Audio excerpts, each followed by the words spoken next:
जब उसकी रूह अवसाद डिप्रेशन के अंधेरे गलियारों में भटक रही थी तो किसी की निगाहें वहां तक नहीं पहुंची।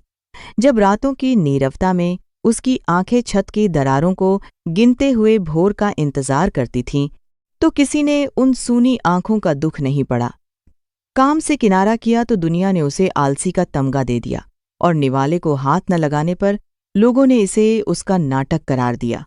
जब उसने अपनी टूटी हुई भावनाओं को शब्दों में पिरोकर मदद मांगी तो उसे बस एक ही पत्थर जैसी नसीहत मिली, मर्द हो तुम, पत्थर बनो, खुद को संभालो। उसने भी वही किया। उसने खुद को संभाल लिया, हमेशा, हमेशा के लिए।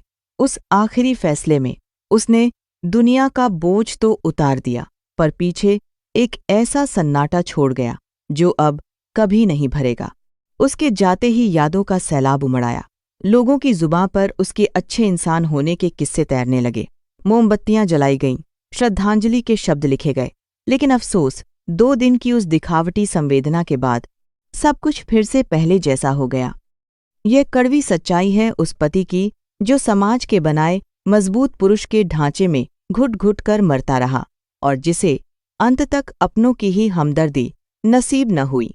अगली बार फिर किसी मर्द ने कहा कि ठीक नहीं हूं, तो इस कहानी को याद कीजिए और उसे सीरियसली लीजिए। शायद आप उसकी जिंदगी बचा सकते हैं। ये वीडियो किसी घटना के बारे में नहीं है। ये वीडियो उन हजारों मर्दों के बारे में है जो हर साल एक ऐसे सिस्टम में पिस जाते हैं जहां उनकी सुनवाई के लिए कोई दरवाजा नहीं है। पहला एक सवाल, अगर किसी मर्द पर झूठा आरोप लगे और वह आरोप साबित भी ना हो तो भी वह आदमी अंदर रहता है, किसके पास जाए वो? कौन सी संस्था उसकी बात सुनेगी? क्या इस देश में ऐसी कोई संस्था है, कोई ऐसा कानून है जो पुरुष पर होने वाली ज्यादती के बारे में बनाया गया हो? तो उसका जवाब है, ऐसा कोई कानून नहीं है। हमारे देश में महिला आयोग है, राष्ट्रीय महिला आयोग। राज्य स्तर पर भी महिला आयोग है, लेकिन पुरुष आयोग वह आज तक नहीं बना। और यह सिर्फ मेरी बात नहीं है। सुप्रीम कोर्ट में पुरुष आयोग बनाने की मांग को लेकर याचिका दायर हुई थी। 2023 में सुप्रीम कोर्ट ने सुनवाई से इनकार कर दिया। तो जरा एनसीआरबी के आंकड़ों की भी बात करते हैं। वही एनसीआरबी जिसके नंबर सरकार खुद मानती है। इन आंकड़ों को सरकार मानती है, इसलिए मैं आपके सामने रख रही हूं। एनसीआरबी 2022 के मुताबिक देश में 1,70,000 से ज्यादा लोगों ने खुदकुशी की। इनमें शादीशुदा पुरुष महिलाओं की तुलना में 1.5 गुना से भी ज्यादा थे। 2021 के एनसीआरबी डेटा में 81,000 शादीशुदा पुरुषों ने खुदकुशी की बनाम 28,000 शादीशुदा महिलाएं। यह तादाद 3 गुना है। 3 गुना, और फिर भी इस पर चर्चा नहीं होती। अब बात करते हैं झूठे केसेस की, जिनके बारे में आप आए दिन सुनते हैं। अक्सर अखबारों की हेडलाइन होती है।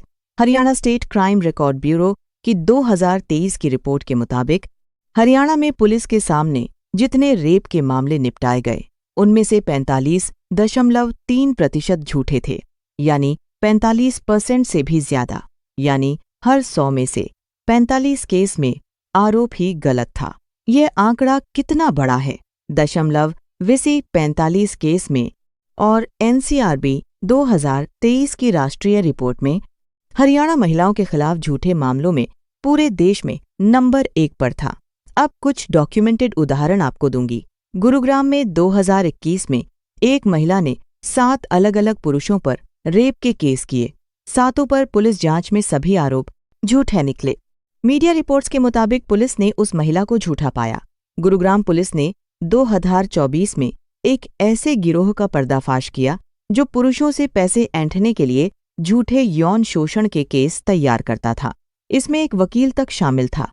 बेंगलुरु में 2024 में एक 34 साल के आईटी इंजीनियर ने खुद को खत्म कर लिया। उसने 24 पेज का सुसाइड नोट छोड़ा।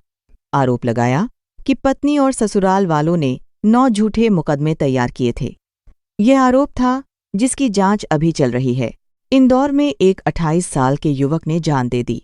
सुसाइड नोट में लिखा कि सरकार से गुजारिश है कि कानून बदलो क्योंकि महिलाएं इसका गलत इस्तेमाल कर रही है। यह सब कोई आइसोलेटेड घटनाएं नहीं है। इसके लिए आइसोलेटेड घटनाएं, बल्कि इनमें एक पैटर्न साफ दिखता है। अब असली सवाल कि ऐसा होता क्यों है? देखिए, रेप के कानून में एफआईआर दर्ज होते ही आरोपी की गिरफ्तारी हो जाती है, जमानत आसान नहीं होती, सामाजिक बदनामी तुरंत होती है, नौकरी तुरंत चली जाती है, परिवार बिखर जाता है। लेकिन और अगर बाद में यह साबित हो कि केस झूठा था, तो भी उस मर्द की जो तबाही हुई उसकी भरपाई कोई नहीं करता। झूठा केस करने वाले के खिलाफ कार्रवाई बहुत कम होती है, और जो होती भी है वह नाम मात्र की। यह एक इम्बैलेंस है, एक अन्याय है। एक बात और साफ करती चलूं जो यहाँ पर जरूरी है।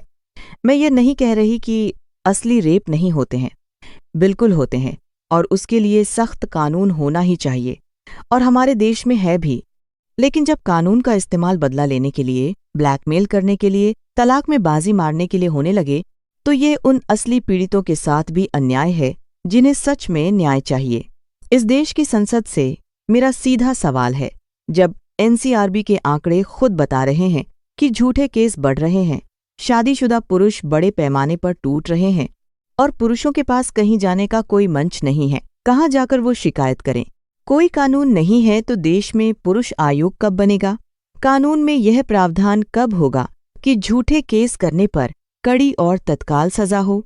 आरोप लगने से पहले शुरुआती जांच का मैकेनिज्म कब आएगा? जेंडर जस्टिस का मतलब सिर्फ महिला के साथ न्याय नहीं होता।